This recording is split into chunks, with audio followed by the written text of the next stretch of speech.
Hello, I cannot sleep tonight at all, so I want to read something that I just wrote at 5 a.m.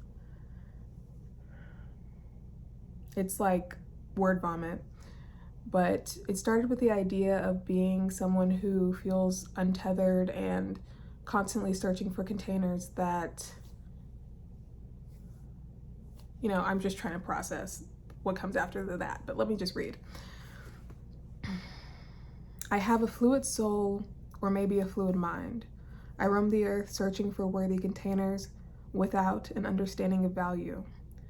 A formless, hopeless being, a shapeshifter of weak spirit. I can maintain illusions only for so long. I feel pain in the illusions of weak containers, weak visions for the future.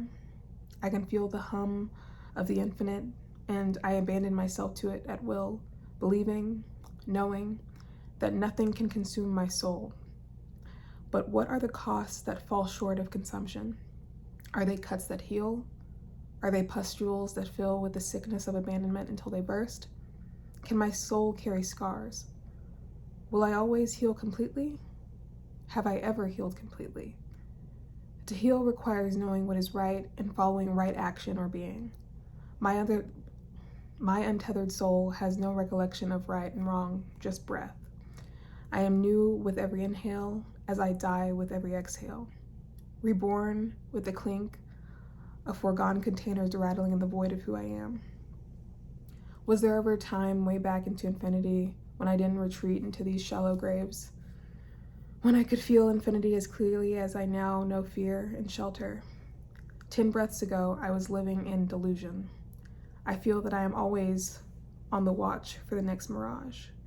And when it arrives, I struggle to find conviction to run towards or against.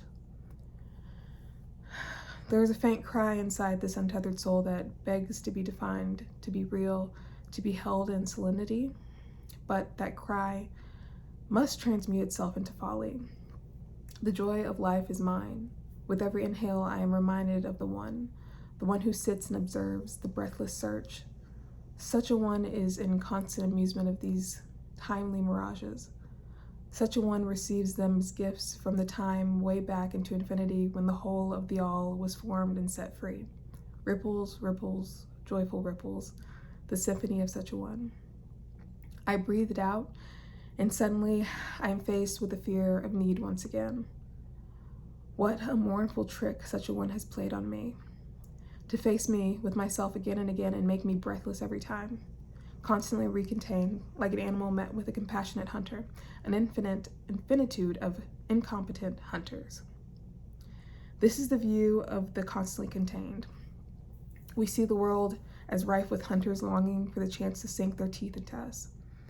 In a constant state of buzzard confusion, when we continue to wander another day, as we plunge our fists into our chest, begging our hearts to continue beating. Not knowing that every hunter was us wearing a mask, pulled by the ripple underneath it all, currents that no mortal can fight, the tide that consumes and transforms us, the tide that the one within calls to and accepts on our unbeknownst behalf. Such a one knows that every hunter, every cage, every trap is a teacher, a loving teacher who sees what we cannot. That is why we run, that is why we cling. Because we, all of us, are young, and we do not understand that we are being met and not chased. We are being held and not captured. All the love and abundance, all of it is here. Yeah, who knows if I even used all those words right. I didn't Google any definitions. I just wanted to write from my own current vocabulary and feelings. So yeah, that's what I'm feeling tonight. I don't know. I think I ate. I don't know. I mean, that was draft 1. So yeah. Shyna the philosopher. Here I come.